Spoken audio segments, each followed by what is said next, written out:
Hello students, आपके सामने ये एक क्वेश्चन है और ये क्वेश्चन हीरोन्स फॉर्मूला चैप्टर से लिया है और बुक का नाम है एनसीईआरटी एग्जाम्पलर। तो इस क्वेश्चन का पूरा सोल्यूशन देखेंगे इस वीडियो में। क्वेश्चन में क्या कहा है, if each side of a triangle is doubled then find the ratio of area of new triangle thus formed and the given triangle. Question का मतलब ये है कि आपके पास पहले से कोई ट्रायंगल है। वैसे क्वेश्चन में इनकी साइड्स दे नहीं रखी है, तो मैं इनकी साइड्स की लेंथ को ए बी सी अज्यूम कर लेता हूं। ठीक हो गया। फिर हमसे ये कह रहे हैं कि अगर इस ट्रायंगल की जो साइड्स हैं उसको डबल कर दिया जाए, मतलब उसकी लेंथ को क्या कर दिया जाए, डबल कर दिया जाए, तो जो ट्रायंगल है हमारे पास वो बदल जाएगा, उसकी लेंथ बदल जाएगी। तो जो साइड पहले ए हुआ करती थी अब वो साइड 2a हो जाएगी उसकी लेंथ। इस साइड की लेंथ हो जाएगी अब 2b और इस साइड की लेंथ अब हो जाएगी 2c। तो हमें क्वेश्चन में कहा है कि अब जो आपके पास नया ट्रायंगल बना है और जो ट्रायंगल पहले से ही दिया गया था, इन दोनों ट्रायंगल के एरिया का रेशियो फाइंड करना है, मतलब दोनों के एरिया को डिवाइड करना है। तो हम कैसे करेंगे, तरीका वही है जो हमने हीरोन फॉर्मूला में पढ़ा था। सबसे पहले ये जो ट्रायंगल है इसका सेमी पेरीमीटर एस ले लेते हैं, जो कि आपको पता है तीनों की तीनों साइड्स को जोड़ने के बाद हम 2 से डिवाइड कर देते हैं। उसके बाद एरिया निकालते हैं। अभी के लिए मैं एरिया का नाम A1 डाल देता हूं। और आपको पता है फॉर्मूला क्या होता है, सिर्फ हम फॉर्मूला ही लगाएंगे। तो S multiply S minus A multiply S minus B multiply S minus B। तो इस ट्रायंगल का ये है हमारे पास एरिया। क्योंकि लेंथ एक्चुअल में दे नहीं रखी थी तो हमने सिर्फ इतना ही यहां पर लिखा। चलिए अब इसको शुरू करते हैं। हमारे पास ये जो ट्रायंगल है इसका हम सबसे पहले क्या निकालेंगे, सेमी पेरीमीटर निकालेंगे। तो इस वाले का सेमी पेरीमीटर को नाम दे देते हैं S2। इसकी एक लेंथ 2a है, दूसरी लेंथ 2b है, तीसरी लेंथ 2c है और डिवाइड कर देते हैं इसको हम किससे, 2 से। मैं न्यूमरेटर से अगर 2 कॉमन ले लूं तो क्या बन जाएगा, a plus B plus C over 2। अगर आप इतने को ही देखें सिर्फ, तो आपको पता है ये किसके इक्वल है, S1 के। तो ये जो बॉक्स में मैंने बंद कर रखा है मैं इसकी जगह S1 लिख सकता हूं।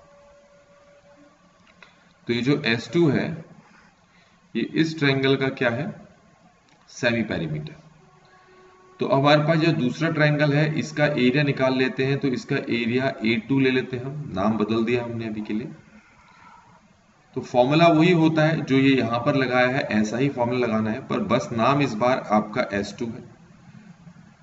S2 मल्टीप्लाई S2 माइनस एक साइड है 2a multiply S2 minus 2b multiply S2 minus 2c।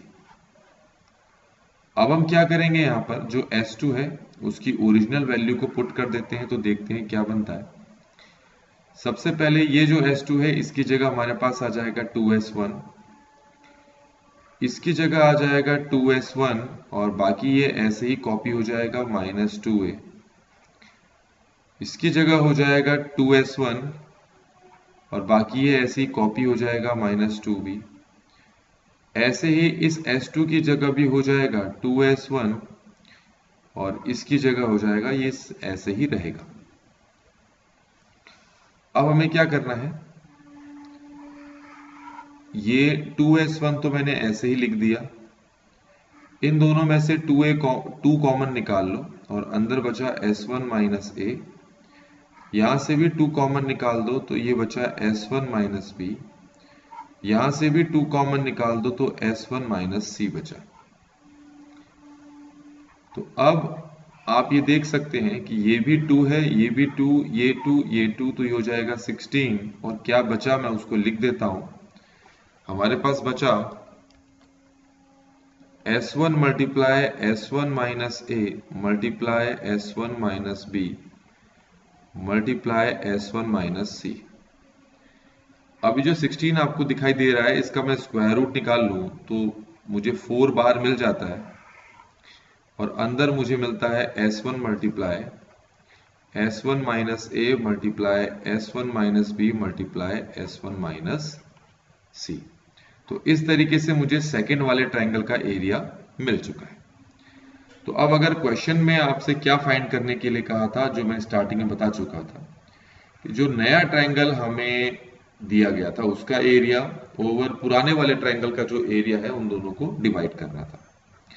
नए ट्रायंगल का एरिया हम निकाला 4 मल्टीप्लाई, ये लिखा भी हुआ है मैंने, S1 multiply S1 minus A multiply S1 minus B multiply S1 minus C over जो गिवन ट्रायंगल था उसका एरिया हमने निकाला था S1 multiply S1 minus A multiply S1 minus B multiply S1 minus C.